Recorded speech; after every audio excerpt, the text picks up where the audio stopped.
मेरे तिपरा मोथा के वॉरियर्स, बुरी बोतल के वॉरियर्स और वाईटीएफ के वॉरियर्स, आज इलेक्शन का कैंपेन ख़त्म हो चुका है और अगला 2 दिन हमारे लिए बहुत इम्पोर्टेंट है। बीजेपी के वर्कर्स हमें प्रोवोक करेंगे, हमें उकसाने की कोशिश करेंगे, क्योंकि वो जानते हैं कि अगर कुछ प्रॉब्लम हुआ, कुछ झगड़ा हुआ तो उनका फ़ायदा होगा।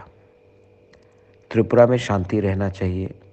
बंगाली और तिपरासा दोनों इस बार बीजेपी को हराने के मूड में हैं।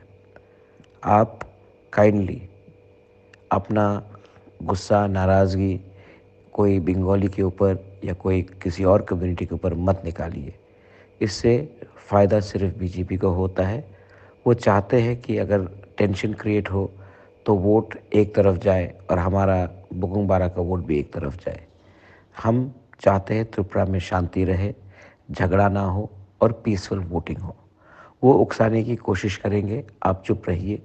ये टाइम दिखाने का नहीं है कि कौन शेर है। वो 2 तारीख के बाद हम सबको दिखाएंगे, जब हमको हमारा अधिकार मिलेगा। Belaino Hambai, this is Bobagra. Bobagra loves you. Bobagra says peaceful voting and no tension or violence in Tripura.